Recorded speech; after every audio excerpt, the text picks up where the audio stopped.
একটা কথা ভুলে যাই পাছে, তাই শুরুতে বলেনি। কারণ আমি এখানে এসে বুঝছি যে একটা প্রার্থী কে সেটা জানতে চান অনেকে। তো আমি বলছি কি যে প্রার্থী আমাদের পার্টিতে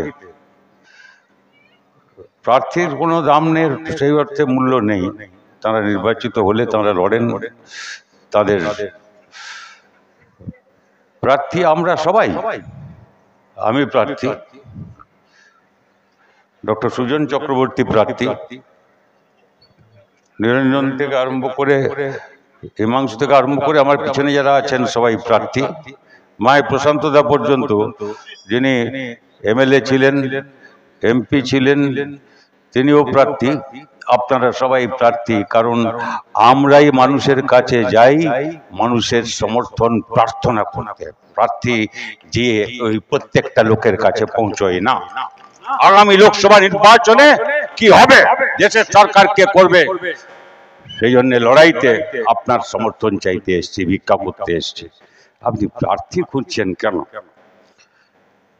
তো একটা তালিকা ফালিকা বেরোবে। আমি রাত্রি কি বলে কালকে শুতে গেছি প্রায় 2টোয়, মানে দিল্লিতে পলিট ব্যুরো মিটিং ছিল, সেই জন্য কি বলে আপনার এখানে এগরার সভা করে গেছি রাত্রে। তারপরের দিন গেছি দিল্লি করে তারপরে এখানে যখন নামলাম দমদমে, তখন কি বলে 12টা বেজে গেছে। কাজে আজকের তারিখ ধরতে পারেন, মানে আজকে এসছি বলতে পারা যায়, যেরকম ক্যালেন্ডার দেখলে যা হয়। আমাকে নিরঞ্জন জিজ্ঞেস করছিল, বা আপনি তো আজকে খুব ভালো পোশাক পরেছেন। আমি ভাই এটা দিল্লির পোশাক, তো দিল্লি গেলে আমাকে পোশাক একটু বদলে যেতে হয়। তো আমি এখন বলছি আপনাদের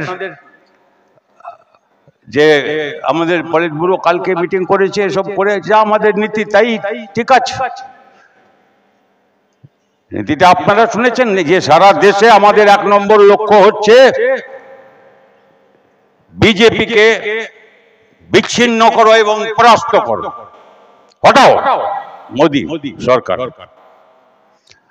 আর পশ্চিম বাংলায় রাজ্যে আমরা এখানে কংগ্রেসকে বলছি,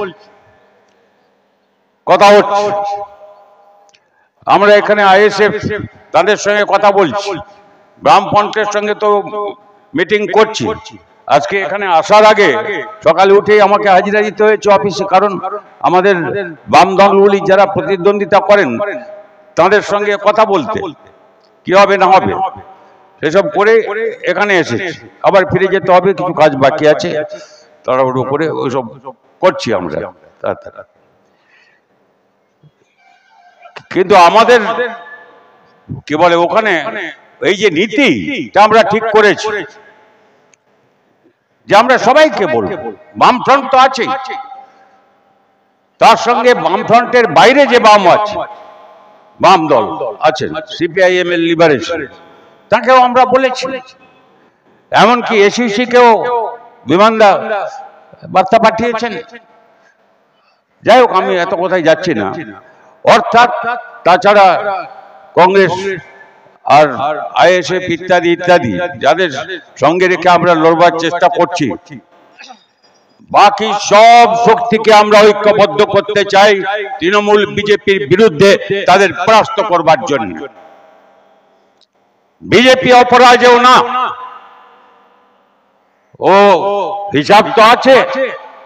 খুব বেশি হলে এই শেষ হিসাব যদি আপনি ধরেন কয়েকটা বিধানসভার, তাহলে 40% ভোট পায়। 100 জনের মধ্যে 40টা ভোটার বিজেপিকে ভোট দেয়।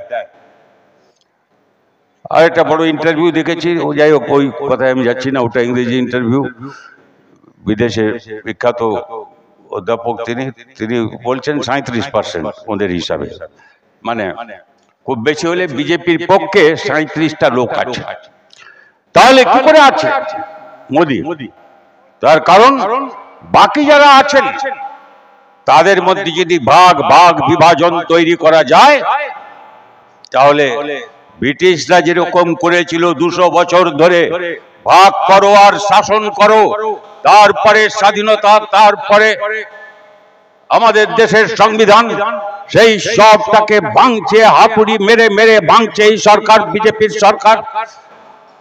কংগ্রেসের সঙ্গে তো আমরা লড়াই করেছি, কমরেড সুজন চক্রবর্তী বলেছেন আপনাদের, আমাদের সেসব তো আমরা কখনো ভুলে যাইনি, যে আমাদের কিরকম করে আক্রমণ হয়েছে, এখানে খাদ্য আন্দোলনে কত শহীদ হয়েছিলেন ভুলে যাইনি আমরা ভুলে যাইনি কেমন করে 67-তে দুটো বামপন্থী দল, আমরা একদিকে একটা ফ্রন্ট, তার নাম ইউএলএফ, আর একটা পিইউএলএফ, তারা আল্লাহ আল্লাহ করে লড়াই করেছি।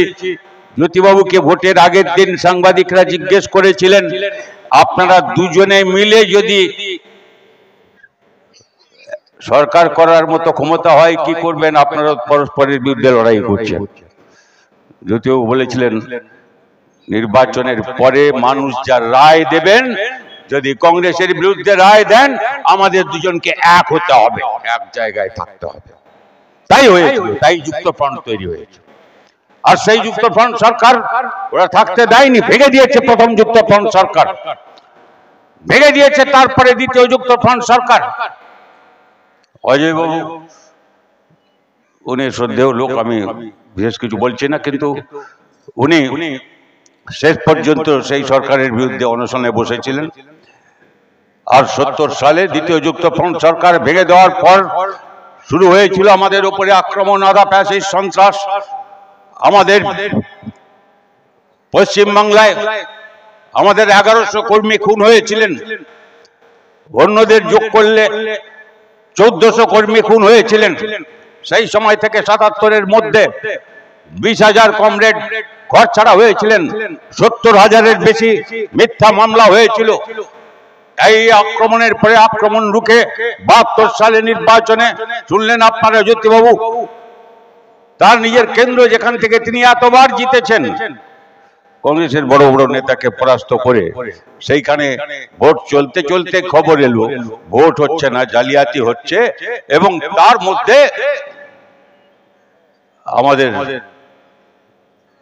পার্টি ঘোষণা করেছিল যে এই বিধানসভায় আমরা বয়কট করলাম, এই বিধানসভায় আমাদের যে কজন নির্বাচিত হন তারা যাবেন।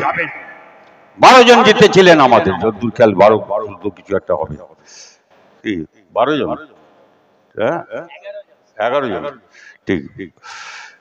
এখন জিতেছিলেন, কিন্তু সেই 11 জন একজনও বিধানসভায় শপথ নিতে যাননি। 5 বছর বিধানসভায় যাননি, মাইনে তোলেননি, ভাতা তোলেননি, এমএলএ হিসাবে কোনো কাজ করেননি। বয়কট করেছিলাম আমরা বিধানসভা আজকে। আর তারপরে খালি আমরা বলেছিলাম পশ্চিম বাংলার উপরে আজকে যে আক্রমণ হচ্ছে, সেই আক্রমণের পাশে যদি ভারতবাসী না দাঁড়ায়, মনে রাখবেন সারা দেশে আক্রমণ প্রসারিত হবে। তাই হয়েছিল, সারা দেশে জরুরি অবস্থা জারি হয়েছিল। তারপরের দিন ইত্যাদি ইত্যাদি, আমি সব কথায় যাচ্ছি না। আর কমরেড সুজন চক্রবর্তী বলেছেন আপনাদের যে কেমন করে 77-এর সেই জরুরি অবস্থার পরে নির্বাচনে কংগ্রেস প্রথম পরাস্ত হয়েছিল। না, ভাবিনি যে সত্যি সত্যি কংগ্রেস হারবে, ইন্দিরা গান্ধী হেরে যাবেন, সঞ্জয় গান্ধী হারবে, ইত্যাদি ইত্যাদি, এসব ভাবিনি।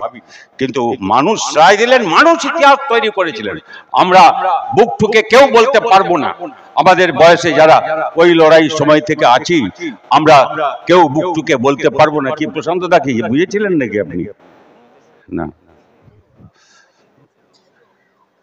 আর ফল বেরোচ্ছে। এবং ওই তখন আবার এখানে অল ইন্ডিয়া রেডিও ওইসব বলতো না, কোথায় ভয়েস অফ আমেরিকা, কোথায় বিবিসি, ওখান থেকে দেশের খবর জানতে হতো, এখনো জানতে হয়। এখন আমি সব কথা বলেও আপনাদের বলছি, সেই অবস্থা যাচ্ছিল, তার চাইতে আরো ভয়ঙ্কর হচ্ছে এই অঘোষিত জরুরি অবস্থা যা মোদির সময়ে কায়েম হয়েছে। এরকম বিপদ আমরা কখনো দেখিনি। কারণ মানুষকে বিভাজনের চেষ্টা হচ্ছে, দাঙ্গা বাঁধাবার চেষ্টা করা হচ্ছে ধর্মের নামে। ওই সময় ইন্দিরা গান্ধী যাই করুন, ওই সংবিধানে দুটো কথা যোগ করে দিয়েছিলেন, ধর্মনিরপেক্ষতা আর সমাজতন্ত্র। আমাদের দেশ কি হতে হবে, উনি ওর নীতি নিয়ে লড়ছিলেন, আমরা তার বিরুদ্ধে ছিলাম। কিন্তু আমি বলতে পারবো না যে এখন যে আক্রমণটা হচ্ছে তার চেয়ে ওটা বড় আক্রমণ ছিল না, ওইটার চাইতে এইটা অনেক বড় আক্রমণ।